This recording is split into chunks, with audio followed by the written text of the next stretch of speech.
नमस्कार देवियों और सज्जनों, आज हमारे बीच में है अनुराग ओझा, जिसे मैं समझता हूँ धरती का बोझा। वीडियो थोड़ी लंबी हो सकती है लेकिन मजा आएगा। वो प्रधानमंत्री के ऊपर टिप्पणी कर रहा है। मुझे पहले से पता था कि आजकल लोगों के दिमाग में यही चल रहा है। आप लोगों ने अभी एक वीडियो देखी होगी हाल ही में, जिसने प्रधानमंत्री में यहाँ पे जो तिरंगा लगा रखा है उसको लोग गलत बता रहे हैं। हर किसी की एक से दूसरी वीडियो में मुझे दिखाई दे रहा है कोई न कोई आके अपना कुछ नया ज्ञान फैल रहा है। तो इस ज्ञान को हम समाप्त करेंगे आज की इस वीडियो में। शुरुआत करते हैं अनुराग ओझा से। वीडियो थोड़ी लंबी हो सकती है तो वीडियो में बने रहिए, मैं इसकी एक से एक बात का जवाब देते जाऊंगा। दोस्तों, ये प्रधानमंत्री नरेंद्र मोदी जी। दोस्तों, ये प्रधानमंत्री नरेंद्र मोदी जी है। मतलब हमारी आंखें फूटी, हम जानते नहीं। इतने सालों से हमने इन्हें प्रधानमंत्री बना रखा, तो हमें इतना तो याद होगा ना कि प्रधानमंत्री जी है। थोड़ी बहुत अक्ल तो हमें भी होगी। अब तेरी तरह सब बेअक्ल तो है नहीं। आगे बोल। जिन्होंने आज लंबा चौड़ा भाषण दिया, लगभग 75 मिनट का। 75 साल के बुजुर्ग व्यक्ति देश के प्रधानमंत्री ने 75 मिनट का भाषण दिया। इसमें से इसने 75 सेकंड का भी भाषण नहीं सुना होगा, लेकिन इसका ध्यान गया तो सिर्फ तिरंगे के ऊपर। उन्होंने क्या क्या देश की सुविधाओं के लिए कहा है, क्या क्या देशवासियों के लिए कहा है, क्या युवा पीढ़ी के लिए कहा है, क्या क्या सिखाया है, उसमें से इसने एक भी भाषण नहीं सुना होगा। इस वीडियो में मैं बता दूंगा आपको, आगे देखिए। लाल किला के प्राचीन से नरेंद्र मोदी जी आयरलैंड का झंडा लगा के तिरंगे को फहराते हैं। मैंने अपने जीवन में इतने मूर्ख देखे हैं, लेकिन जो चमचे मूर्ख है भाई साहब, इन्हीं से बड़ा मूर्ख मैंने अपने पूरे जीवन काल में नहीं देखा है।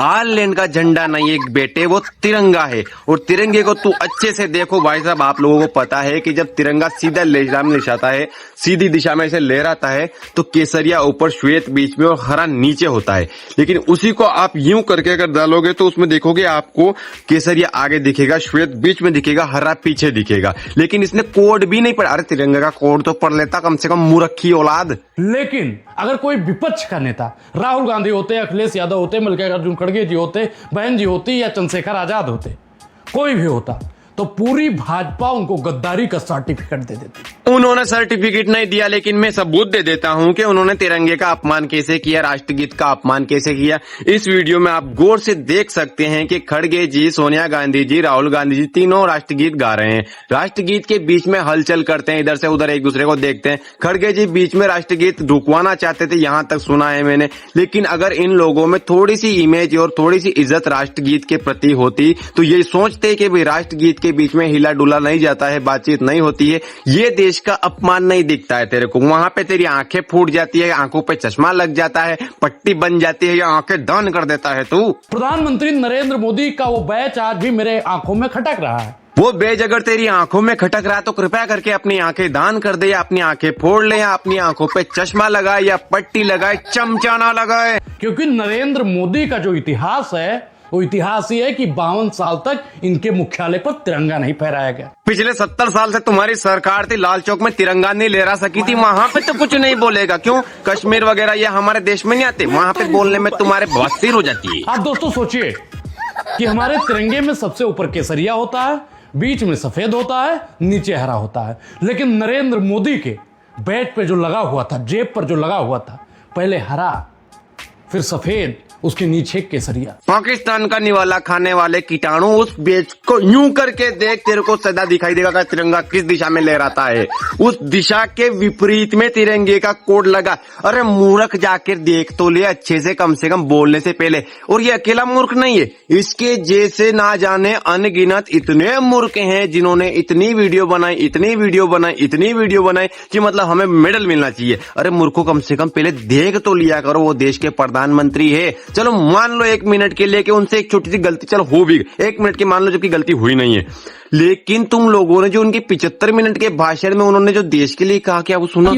नहीं भाई साहब, ये वही लोग, इनका काम केवल और केवल उनको टारगेट करके गिराने की कोशिश करनी है।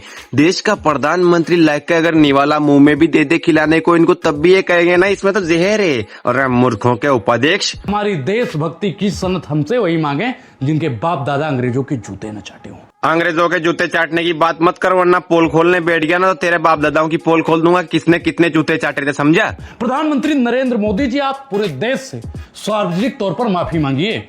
किस बात पे माफी मांगे? तुम जैसे मूर्खों को खाने को टाइम पे मिल रहा है, इस बात पे माफी मांगे? या इस देश में ना जाने कितनी ऐसी चीजें चालू हो गई जो चीजें तुम्हारी सरकार में आज तक देखी नहीं, उसके ऊपर माफी मांगे? या हमारे देश को हाइड्रोजन ट्रेन मिली, उसके ऊपर माफी मांगे? या हमारा देश मेड इन इंडिया बन गया, इसके ऊपर माफी मांगे? हमारा देश सबसे नंबर 1 चल रहा है आजकल, उसके ऊपर माफी मांगे? तुम जैसे मूर्खों को जूते मारने की जरूरत है और कुछ नहीं है। क्योंकि ये मसला भाजपा कांग्रेस सपा बसपा का नहीं है, ये मसला देश के गौरव का है। मसला अगर देश के गौरव का है तो तुझे कांग्रेस पार्टी में ये 3 नमूने नहीं दिखाई देते जहां पर ये राष्ट्रगीत का अपमान कर रहे हैं? वहां पे तुझे मसला क्यों नहीं दिखता? तुझे सिर्फ एक ही पार्टी में दिखता है। तुझे अभी जंतर मंतर पे तूने भाषण दिया था, तुझे बस वहां पे दिखता है, महाराष्ट्र वहां पे नहीं दिखता, तुझे झारखंड में नहीं दिखता, तुझे पंजाब में नहीं दिखता, तुझे बस दिल्ली प्रोटेस्ट में दिखता है। अरे तुम लोग फेंकी हुई बोटियां चबाकर अपना कार्यक्रम कर रहे हो रे। और ये लोग शुरू से झंडे के विरोधी रहे हैं। मोदी जी अगर झंडे के शुरू से विरोधी होते तो लाल चौक में सबसे पहले झंडा फहराने वाले प्रधानमंत्री नरेंद्र मोदी जी थे। तुझे अगर अक्ल होती तो तुझे पता होता जिन लोगों का तू सपोर्ट कर रहा उनकी औकात नहीं थी वहां पे झंडा लहराने की। हमारे पीएम मोदी जी ने लहराया था जब तो वो प्रधानमंत्री भी नहीं थे, मूर्ख। ये वही लोग हैं जो अंग्रेजों से पैसा लेकर जिन्ना की सरकार चलवाते थे। ये वही लोग हैं, इनको कोई देश धर्म और मजहब से कोई मतलब नहीं है, इनको मतलब है तो अपनी सत्ता से। अंग्रेजों से पैसे लेके जिन्ना की सरकार किसने चलवाई उसकी पोल भी पर तू चाहे तो खोल सकता हूं मैं। अगर तू चाहता है ये बताना कि प्रधानमंत्री को गलत साबित करना चाहता है तो मैं तेरे को एक बात पूछता हूं, जिन्ना ने बंटवारा किस आधार पे मांगा था? देश धर्म को बांटा किसने था? किस सरकार के टाइम पे देश का बंटवारा हुआ था? तू बीजेपी आरएसएस को बार बार टारगेट करता है। भारत के बंटवारे के टाइम पे ना आरएसएस थी, ना बजरंग दल था, ना बीजेपी थी। तो बता बंटवारा किस आधार पे हुआ था और कौन सी सरकार ने किया था? अगर तो अपने बाप की औलाद है तो सच सच बताएगा। देश धर्म का ज्ञान उस पार्टी को सिखा रहा जिसने देश धर्म को अवगत की, देश धर्म को सम्मान दिलाया। तुम्हारी पार्टी ने देश धर्म के बारे में अगर सोचा होता तो भगत सिंह जी खुद कांग्रेस ज्वाइन कर लेते। भगत सिंह ने अपने एक भाषण में ये कहा था, जरा सुन। लोग तो कांग्रेस के साथ है ना? कांग्रेस का मकसद सिर्फ सत्ता हासिल करना है, चाहे तरीका जो भी हो। उसके बाद देश को क्या चाहिए, क्या करना है, इसके बारे में वो नहीं सोच रही। भगत सिंह ने कहा था कांग्रेस सिर्फ सत्ता के लिए लड़ रही है, देश के लिए नहीं। कांग्रेस को सिर्फ सत्ता से मतलब है। अब बता के क्या भगत सिंह गलत थे? बता। अरे भाई साहब, इन लोगों का काम सिर्फ और सिर्फ चाटुकारिता करना है। इसी से मिलती जुलती एक और वीडियो आपको दिखाता हूं जिसमें एक लड़की क्या बोल रही है। इस वीडियो थोड़ी लंबी हो जाएगी, आप लोगों को देखनी पड़ेगी, आगे देखते रहिए।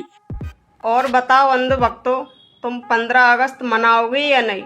क्योंकि तुम तो 2014 के बाद आजाद हुए हो। दीदी 15 अगस्त हमने मना ली है, हमें 14 तारीख से कोई मतलब नहीं। लेकिन 14 तारीख से याद आया, 14 अप्रैल बाबा साहेब भीमराव अंबेडकर का जन्मदिन है और तुम लोग चिल्ला चिल्ला के बोलते हो कि हमें आजादी बाबा साहेब के आने के बाद मिली है, तो फिर झक मरवाने के लिए तुम 15 अगस्त मनाते हो। तुम्हें तो उसी दिन मना लेना चाहिए ना 15 अगस्त अपना, 14 अप्रैल को उसी दिन कर लेनी चाहिए आजादी की सेशन वगैरह जो भी करना था। आगे सुनिए।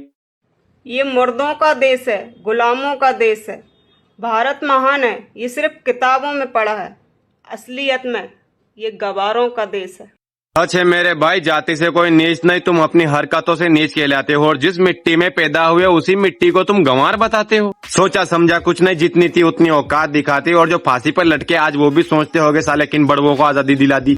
आजादी से मन चाहे जहां घूमकर मन चाहे जो खा रही हो और फिर उसी देश में रहकर उसी देश का खाकर उसी देश को गुलाम बता रही हो। भगत सिंह, सुखदेव सिंह, राजगुरु ने खुद अपने आप को देश के लिए फांसी लगाई है। आज उनकी आत्मा भी सोचती होगी कि इन चूतियों को आजादी दिलाइए। पेट में बात पची नहीं, आज जुबान तक आई है। सच्चाई छुपाने से क्या हो, कभी न कभी तो बाहर आई है।